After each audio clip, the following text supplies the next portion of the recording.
को देखो, अपने दादा परदादा को देखो। मेरे दादा को मैंने देखा, कोई टेंशन लेते ही नहीं थे, हुकूमत करते थे घर पे पूरी। हम घर में 25-30 लोग थे, उनकी आज्ञा के बिना कुछ नहीं होता था। मजाल कि हम इधर उधर हो जाए। आज तुम्हारा बेटा तुम्हारी बात सुनता नहीं, तुम्हारी पत्नी नहीं सुनती, पति नहीं सुनता। क्यों? उसने ऐसे कर दिया, मैंने ऐसे कर दिया, मैंने ऐसे कर दिया, तुमने ऐसे। क्रिया प्रतिक्रिया करो ना, जो हो रहा है ठीक है भाई, तेरी मर्जी। तो ये धर्म है। ये क्रिया प्रतिक्रिया कौन कर रहा है? देह कर रही है। देह का मतलब, देह का कहने का मतलब, देह के साथ शरीर, शरीर का 5 इंद्रियां, आंख, नाक, कान, नासिका, जिह्वा, ये देह, और मन, बुद्धि, संस्कार, धारणा, परंपरा, गुरु, ये सब देह का संबंध है।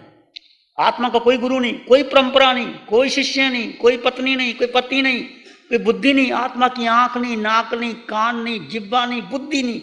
ये बुद्धि भी अलग है। आत्मा का कोई मतलब नहीं बुद्धि से। लोग अहंकार में आते हैं, देखो मैं कितना बुद्धिमान हूं, मैं कितना पढ़ा लिखा हूं, मैं इतने लोगों को पढ़ा सकता हूं, मैं उसको बुद्धू बना देता हूं।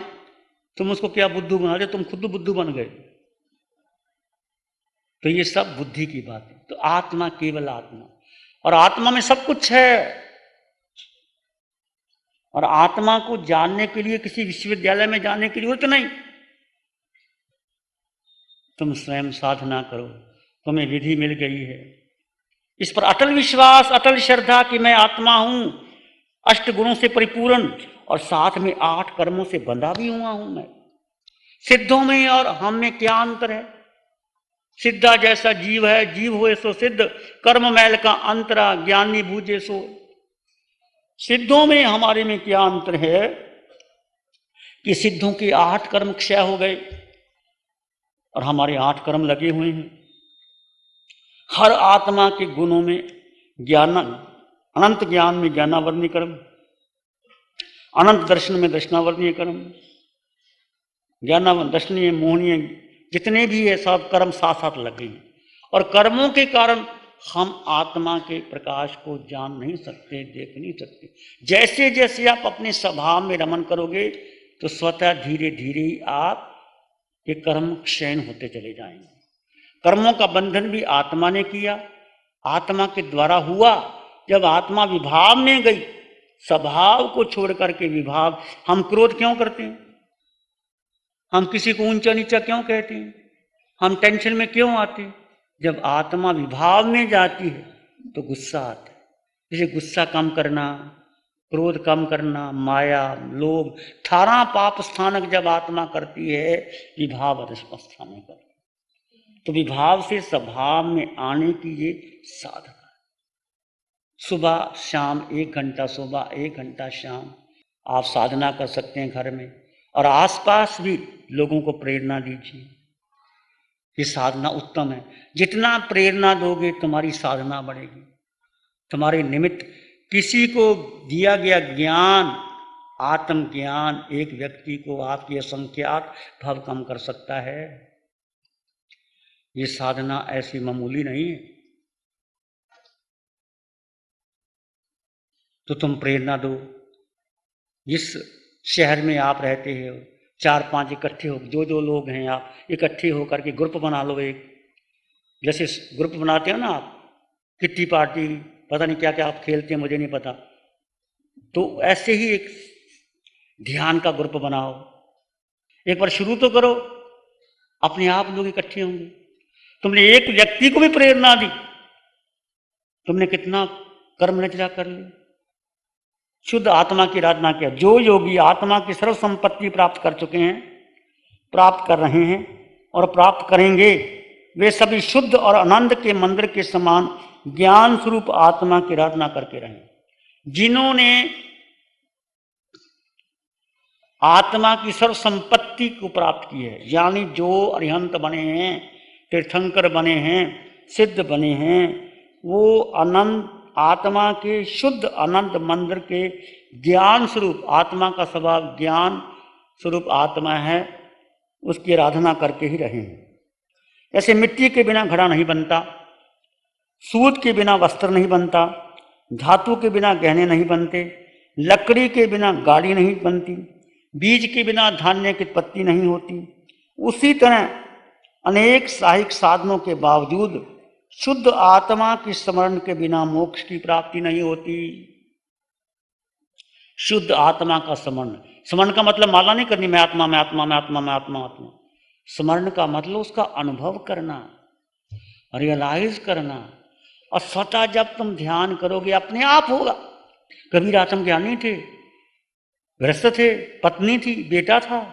ये आत्मज्ञानी कोई प्राप्त कर सकता है। ऐसा नहीं कि साधु ही करेंगे, गृहस्थ भी आत्मज्ञान प्राप्त कर सकते हैं। किए ऐसे श्रावक हुए तो तुम भी आत्मज्ञानी बनो। भीतर सब कुछ है।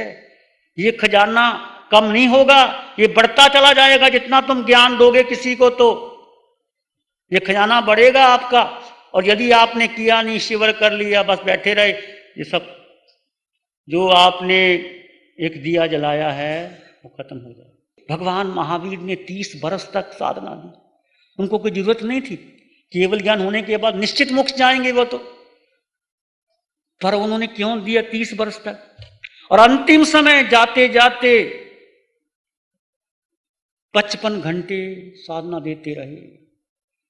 अरिहंत परमात्मा सिमंदर स्वामी भगवान आने वाली 24वीं का आगे छठार आएगा, फिर पहला दूसरा तीसरा चौथे में 7वें 8वें तीर्थंकर के बीच, तब तक भगवान मोक्ष लोगों को देते रहेंगे।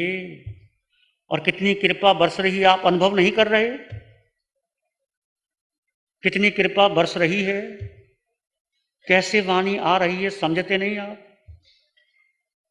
एहसास करो। ये ज्ञान, ये साधना, ये आपका अनंत पुण्य अनुबंधी पुण्य है। तुम समझो। और किसी को बताने की जरूरत नहीं घर में कि मैंने ऐसे किया, पहले दिन ऐसा था, दूसरे दिन ऐसा हुआ। कुछ कहना नहीं, केवल उनको प्रेरणा देके कि भाई एक शिविर कर लो।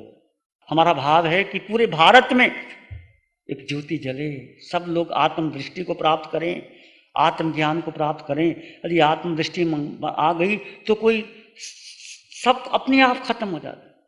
कुछ झगड़ा होता ही नहीं। झगड़े है क्या? किसी ने मेरा सम्मान कर दिया, किसी ने मेरा अपमान कर दिया, किसी ने मुझे सुखी कर दिया, किसी ने मुझे दुखी कर दिया। कोई मुझसे बोलता है, कोई मुझसे बोलता नहीं। किसी ने एक कप चाय का पिला दिया, किसी ने नहीं पिलाया। छोटी छोटी बातों में झगड़े हो रहे हैं कि झगड़े हो रहे नहीं झगड़े हो रहे। जब मैं आत्मा सर्वगुण संपन्न परिपूर्ण हो, मुझे कुछ चाहिए नहीं, मैं अकेला। अकेलेपन का अभ्यास करो। अभ्यास का मतलब ये नहीं कि तुम घर पर भाग के चले जा रहा, घर से छोड़ के भागना नहीं है। अनुभव करना है कि मैं अकेला था, अकेला हूं, अकेला रहूं। मान लीजिए पत्नी ने खाना नहीं बनाया, कोई बात नहीं, तुम रसोई में जाओ, खाना बना के पत्नी को खिलाओ, तुम भी खाओ। अच्छा नहीं लगेगा? नहीं, उनको उस पर गुस्से हो जाना, तूने खाना नहीं बनाया, तूने अब तक ये नहीं किया, मैं कमाता हूं, तुम क्यों नहीं करती। उसको भी एहसास होगा, आज पतिदेव ने गरम गरम चाय पिलाई, सारा दूर हो जाएगा। मतलब आत्मदृष्टि आ गई तो आप किसी पर अधिकार नहीं जमाएंगे। और आपका सेवक है वो भी, उसमें भी आत्मा है, उसमें वही आत्मा देखो, वो भी देखो। आज वो किसी परिस्थिति के कारण तुम्हारे घर में तुम्हारे बर्तन साफ कर रहा है, रसोई में आ रहा है, उसमें भी शुद्ध आत्मा है। उसको अपने बेटे के समान समझो। ये आत्मदृष्टि का मतलब यही होता है। यदि आपके पास आत्मदृष्टि आ गई तो कितना आपका कोई अपमान कर दे, आप दुखी नहीं होंगे। आप कहेंगे इस देह का अपमान किया, मैं तो आत्मा हूं। आत्मा का अपमान कोई कर ही नहीं सकता। जब आपकी दृष्टि देह पर जाती तभी आप दुखी होते हो। और सुखी होने का एक ही मार्ग है, जो कुछ है देह तुम्हारी है ही नहीं, क्यों पकड़ के रखा है। और झूठा नाम, झूठी दे, लगता नहीं आपको झूठा नाम। एक देह मिल गई, मां के गर्भ में 9 महीने रहे, अशुचि का आहार लिया, 9 महीने मां के गर्भ में, और जो मां खाती थी वही आपको मिलता था। यदि वो भोजन जो माँ खाती है उल्टी कर दो, आप देख नहीं सकते। और तुम्हारा और मेरा भोजन हुआ 9 महीने माँ के गर्भ में, वही खाया और बाहर आए एक छोटा सा शरीर लेकर के, और माँ ने कोई नाम रख दिया। तुमको पता था ये मेरी माँ होगी, मेरा बेटा होगा? 6 महीने तक तो पता नहीं लगता बच्चे को। धीरे धीरे बार बार माँ कहती मेरा बेटा, मेरा बेटा, मेरा बेटा, और एक नाम चिंटू, मिंटू, टिंटू कुछ रख दिया, और सारी जिंदगी चिंटू मिंटू में लगा देते। क्या है ये? झूठा नाम, झूठा शरीर, झूठी मान्यताएं। सत्य क्या है? क्योंकि आत्मा की मां है ही कोई नहीं, आत्मा का पिता नहीं, आत्मा का मां नहीं, आत्मा का जन्म नहीं, आत्मा का मरण नहीं। आत्मा तो स्वतंत्र अस्तित्व है। 7 नरकों में भी जाके आए, खरोच भी नहीं आई आत्मा को। तो जन्म किसने दिया? मां कहती मेरा बेटा। शरीर का जन्म है मां ने दिया, आत्मा का जन्म नहीं दिया।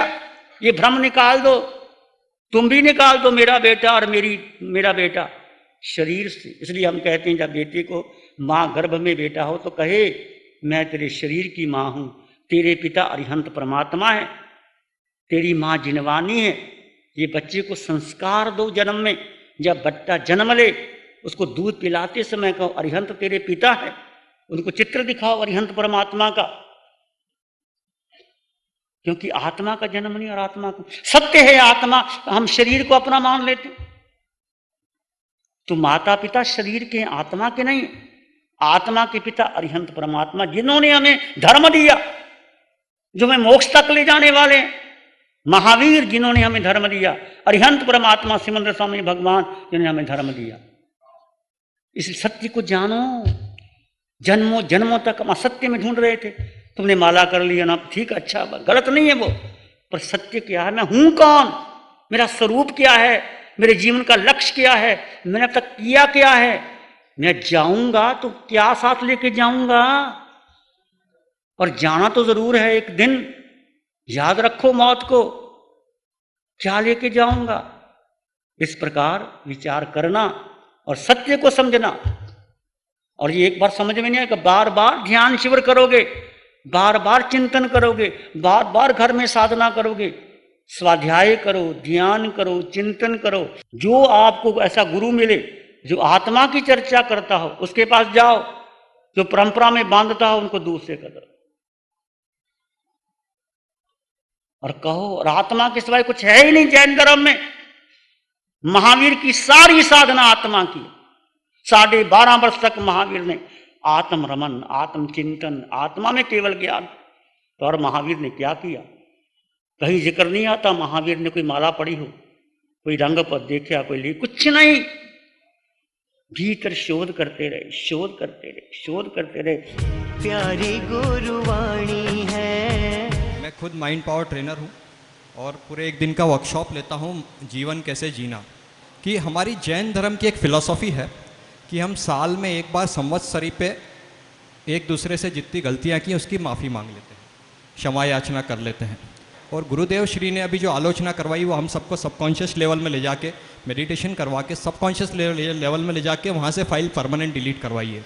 तो अभी जो हमने अर्जाग्रत मन के यूज़ करके और इस जो फाइल को डिलीट किया है, जो आलोचना किया है, इसका असर आपको आने वाले 2-4 दिन 8 दिन में पता पड़ेगा कि आप अपने आप को कितना रिलैक्स और कितना हल्का महसूस। इसीलिए मेरा आप सबसे निवेदन है कि इतना अच्छा सानिध्य मिला है। ये कोर्स चूँकि हम लोग जैसे ये कोर्स करवाते हैं उसका एक हिस्सा है, हम लोग 1500-1700 रुपये चार्ज करते हैं। यहाँ पे इतने एडवांस कोर्स 11 दिन तक जाने की गुरुदेव श्री की निश्रा मिली है। तो मेरा आप सबसे करबद्ध निवेदन है कि जितने समय जितना अनुकूल हो यथासंभव और जितने परिवार के सदस्यों को ला करके इस शिविर को करवाएंगे तो इसका लाभ हमको मिलेगा। गुरुदेव और इनकी पूरी टीम हमारे साथ आज आई है, तो हमारा ये अहोभाग्य है कि हम इससे अच्छे अवसर का लाभ लें और अपने आप को सबको अपनी आत्मा के लिए, अपने आत्मा की उद्धार के लिए ये कार्य हम करें। धन्यवाद। प्यारी गुरुवाणी है, बड़ी ही सुहानी है। नमो अरिहंतानंग, नमो सिद्धानंग, नमो आयर्यानंग, नमो उज्जयनंग, नमो लोय सब साहुनंग, धम्म मंगल मुकिठम अहिंसा संयमो तवो देवावितंग नमंग शांति जस धम्मे श्यामनो चैता भारंग वासंग चकवट्टी महलियो संति संति कर लोय पत्तो गई मनोत्तरम चैता भारंग वासंग चकवट्टी महदियो संति संति कर लो पत्तो कई मनोत्तरम। श्री चत्तारी मंगलम अरहंता मंगलम सिद्धा मंगलम साहू मंगलम केवली पानत्तो धम्मो मंगलम। चत्तारी लोग उत्तम अरहंता लोग उत्तम सिद्धा लोग उत्तम साहू लोग उत्तम केवली पाणत्तो धम्मो लोग उत्तमो। चत्तारी शरणं पवज्जामि अरहंते शरणं पवज्जामि सिद्धे शरणं पवज्जामि साहू शरणं पवज्जामि केवली पाणत्तं धम्मं शरणं पवज्जामि। चारे शरण दो हरण जगत में और न कोई होगा जो